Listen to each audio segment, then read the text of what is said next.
12টা বাজাই দিলেন। আর রাসূলুল্লাহ দর্শকদের কাতারে গিয়ে দাঁড়িয়ে হযরত আনাসের খেলা দেখছে। হঠাৎ করে আনাসের চোখটা রাসূলুল্লাহ দিকে। আনাস চিন্তা করলো, হায় হায় বললামটা কি, আমার বাজারে যাওয়ার কথা, ঘন্টার পর ঘন্টা খেলছি, রাসূলুল্লাহ তো তাকিয়ে আছে। হযরত আনাস একটু ভয়ে ভয়ে এখন মাঠের মধ্য থেকে খুব বিনয়ের সাথে বের হয়ে যাচ্ছে। রাসূলুল্লাহ হাতে ইশারা দিয়ে হযরত আনাসকে বলল, খেলো, খেলতে থাকো আনাস, তোমার আশা রাখবে না। সুবহানাল্লাহ, সুবহানাল্লাহ। দেখছেন শিশুর সাথে রাসূলুল্লাহ চরিত্র কেমন? একটা শিশুর আদর্শ রাহমাতুল লিল আলামিন। যৌবনের হাওয়া রাসূল যৌবন প্রাপ্ত হলে যৌবনের বদ হাওয়া রাসূলুল্লাহকে নোয়াতে পারে নাই। আমরা তো একটু যৌবনগ্রস্ত হলে রাস্তায় কোন সুন্দরী মেয়ে কোথায় বসে থাকি এই চিন্তা করি। কলেজের গেটে, স্কুলের গেটে, রাস্তার কর্নারে দাঁড়ায় থাকি, সুন্দরী মেয়ে দেখলে শিশু বাজাই, আবার গান গাই। নেশা লাগিল রে পাকা দুই নয়নে, নেশা লাগিল রে, আসল রাজা প্যারে পেলে মজিল রে, নেশা লাগিল রে পাকা দুই নয়নে, নেশা লাগিল রে। ওরা এখন এখন এই গান গায় না, আধুনিক গান আছে তো ওইটাই গায়। এটা আগের দিনের মুরব্বীরা এইভাবে নিয়ে কথাই করে। আর রাসূলুল্লাহ যৌবন প্রাপ্ত হলে সুন্দর রাসূল ছিলেন, বিবাহের ঘোষণা দিলে হাজার নারী তো রাসূলুল্লাহ পায়ের সামনে বসে থাকতো। এর একটা প্রমাণ আছে, রাসূলুল্লাহ যখন 40 বছর পূর্ণ হলো, হযরতে মা খাদিজা দেখলেন যে রাসূলুল্লাহ ঘরে বেশি আসে না, খাদিজার সাথে বেশি কথা বলে না। খাদিজা চিন্তা করলো, তাহলে আমি কি রাসূলুল্লাহর সামনে আমার নিজেকে উপস্থাপন করতে পারছি না? আমার বয়স তো হয়ে গেছে। একদিন নীরব নিভৃতে রাহমাতুল লিল আলামিনের কাছে গিয়ে বললেন, হে আল্লাহর রাসূল, আমি যদি আপনাকে সন্তুষ্ট করতে না পারি তাহলে আপনি আমাকে বলুন, আমি আরবের সবচেয়ে সুন্দর নারীকে আপনার পায়ের নিচে নজরানা করতে চাই। তখন রাসূলুল্লাহ বলেছেন, না, এই জন্য আমার মন খারাপ নয়, এই জন্য আমি ব্যথিত নয়, আমার মন তো এই জন্য খারাপ, এই আরবের মানুষের এই অশালীন কর্মকাণ্ড দেখলে, যেখানে নারীর মর্যাদা নেই, যেখানে সব কিছুতেই অবিচার, এগুলো দেখি আমার মন এখন ক্লান্ত হয়ে যায়।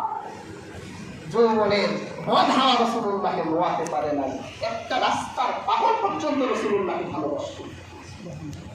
একটা বর্ণনা এসছে, রাসূলুল্লাহ একদিন সাহাবীদেরকে নিয়ে মজলিস কায়েম করেছে। একটা পাগল মহিলা রাসূলুল্লাহর কাছে এসে বলছে, এই মুহাম্মদ, আবু, তোমার সাথে আমার গুরুত্বপূর্ণ কথা আছে। কিন্তু রাসূলুল্লাহ তো তখন মজলিসে খুব গুরুত্বপূর্ণ কথা বলছেন। তখন রাসূলুল্লাহ সেই পাগল নারীকে বললেন যে, আচ্ছা, তোমার সাথে আমি তোমার গুরুত্বপূর্ণ কথাটা শুনবো, তবে সত্য হলো তুমি মদিনার এই বাজারের গলি থেকে পালাও, আমি তোমাকে খুঁজবো, তারপর তোমার মনের কথাটা শুনবো। রাসূলুল্লাহ কৌশল করলো যে ও পালাইতে থাকো, আর মজলিসে আমার গুরুত্বপূর্ণ কথাটা আমি বলে ফেলি। রাসূলুল্লাহ মজলিস সমাপ্ত করে পাগল নারীকে খোঁজার জন্য বের হয়ে গেলেন। মদিনার এক বাজারে সেই পাগলিনী খুব নীরব নিভৃতে পালায় আছে। রাসূলুল্লাহ তাকে গিয়ে বলল, কি হে, তোমাকে তো আমি খুঁজে পেয়ে গেলাম। ওই পাগল মহিলাকে খুব খুশি হলো, রাসূলুল্লাহর পাশে বসে মনের কথাগুলো রাসূলুল্লাহর কাছে বলল। রাসূলুল্লাহ শুনলেন, সমাধান করে দিলেন। সুবহানাল্লাহ। তাহলে আপনি দেখেন, আল্লাহ নির্বাচিত করে দিলেন একটা আদর্শ আমাদের জন্য, যে আদর্শ এমন এক আদর্শ, একটা শিশু, একটা পাগল, একটা বৃদ্ধা, একটা যুবক, একটা কিশোর, একটা বালক, সবার আদর্শ। সুবহানাল্লাহ। আজকে সে আদর্শ ছেড়ে আমরা কোন মতবাদ, কোন আদর্শের পিছনে ঘুরছি, একটু চিন্তা করে দেখেন তো। সেই রাসূলের আদর্শচ্যুত হওয়ার কারণে, সেই রাসূলুল্লাহকে আজকে না চিনার কারণে রাসূলুল্লাহর শানে কত বেয়াদবি করছি, একটু চিন্তা করেন তো। এই যে রবিউল আউয়াল গেল, রাসূলুল্লাহর আশিকের অভাব তো নাই দুনিয়ায়। কত আশিক যে কত ভাবে রাসূলুল্লাহর ভালোবাসা প্রকাশ করে চিন্তা করা যায় না।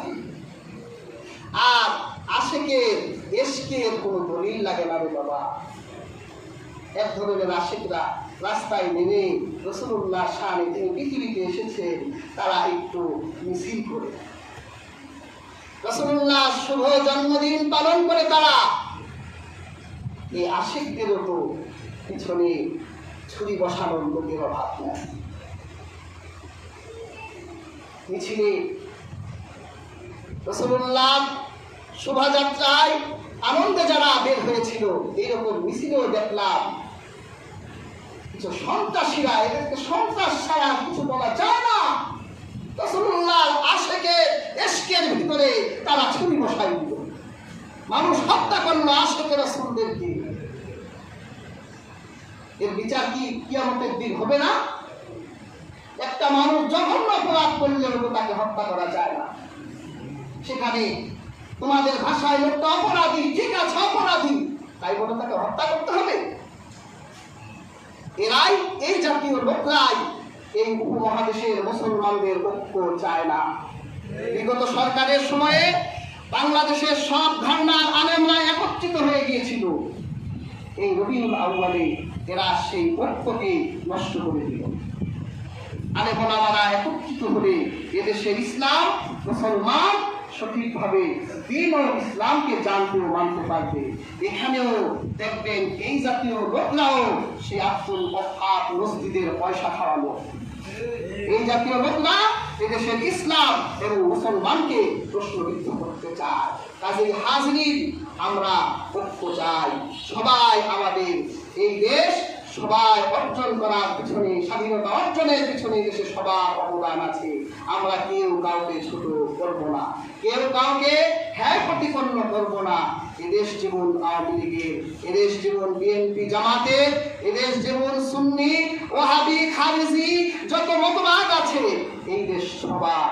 কিন্তু এদেশে আল্লাহ দ্বীন প্রতিষ্ঠার ক্ষেত্রে যারা আল্লাহ ও রাসূলের আনুগত্য চক্ষু বন্ধ করে করবে, আমরা তাদের ইসলামকে মানতে চাই এবং জানতে চাই। আল্লাহ তাআলা আমাদের প্রত্যেককে রাসূলুল্লাহর সেই আদর্শের সৈনিক হিসেবে কবুল করুন।